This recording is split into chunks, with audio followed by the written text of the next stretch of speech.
Hello, mga Dabbercats. Kailan ba nagsimula ang Eat Bulaga?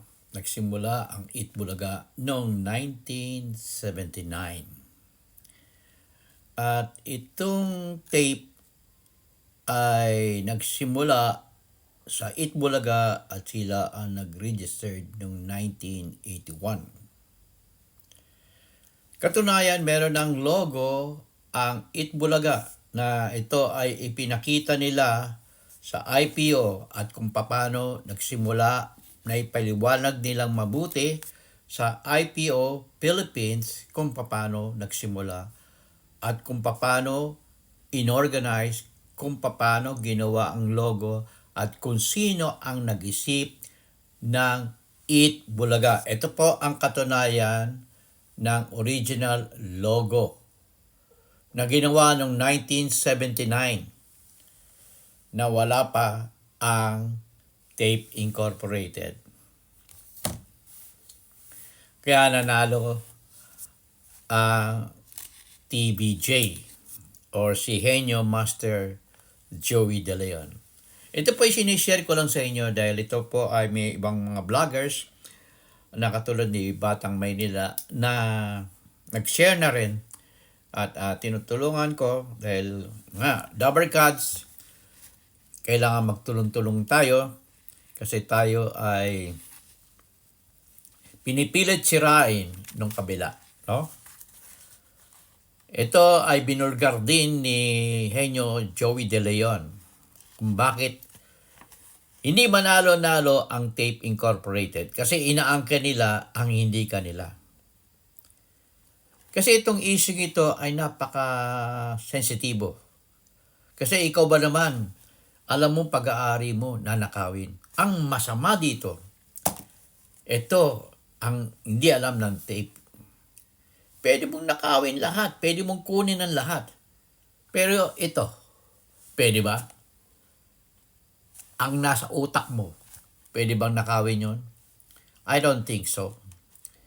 Hindi pwede. Kaya doon sa defense, kasi sa IPO parang korte yan, magpapaliwanagan ang magkabilang partido para sa isang issue. Yung trademark na Eat Bulaga, kanino ba yan? Ayan. Hindi may paliwanag ng tape. Kahit ano gawin sa cross-examination, hindi nila may paliwanag. Samantalang itong si Henyo Master na gumawa ng branded na Eat Bulaga ay naikwento niya ng buong buo kung paano niya ginawa. Ito daw ay ginawa niya nung sila ay nasa kusina ni Tito Sen. No? Tito Sen. Siguro nagluluto, naghuhugas ng pinggan. Bigla na lang naisip ni Joey De Leon ang Eat Bulaga. Okay. So, ito ay ginamit, itong logong ito ay ginamit noong 1979 sa RTN. Wala pa ang Tape Incorporated. Hindi pa sinisilang. Kaya mahirap silang manalo. Yung trademark na yan ay pag-aari ng TBJ or si Henyo Master.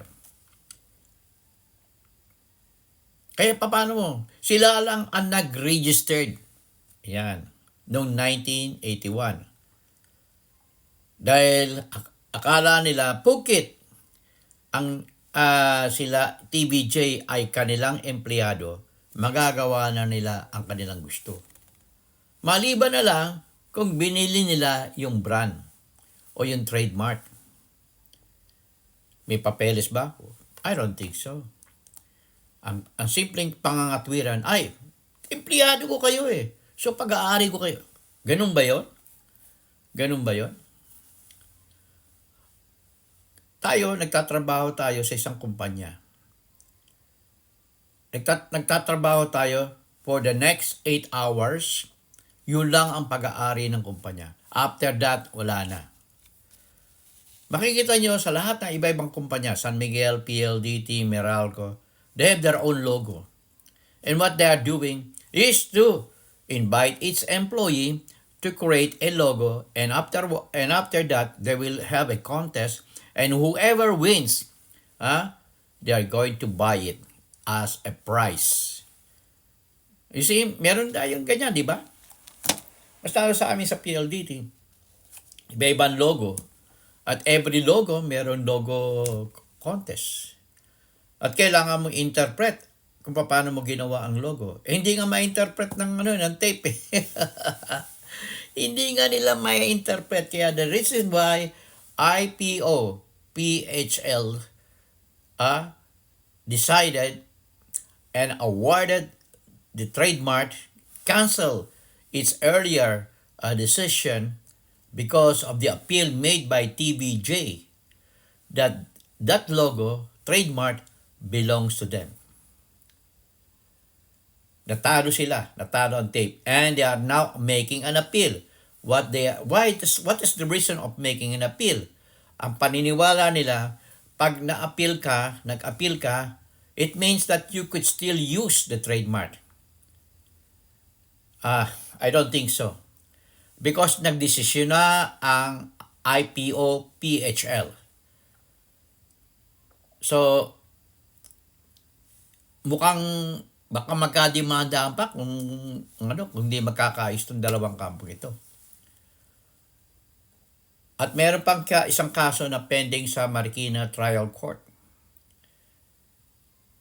na iniintay baka next year malaman natin kung ano na ang resulta ng desisyon ng Marikina Regional Trial Court. That is with regard to copyright infringement. Copyright. Malaking rin yan, malaking problema rin yan, at malaking issue na malalaman natin kung ano resulta. In the meantime,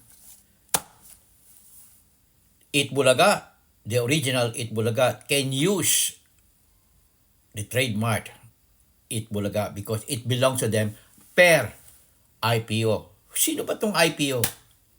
Intellectual Property Office, under the Office of the President.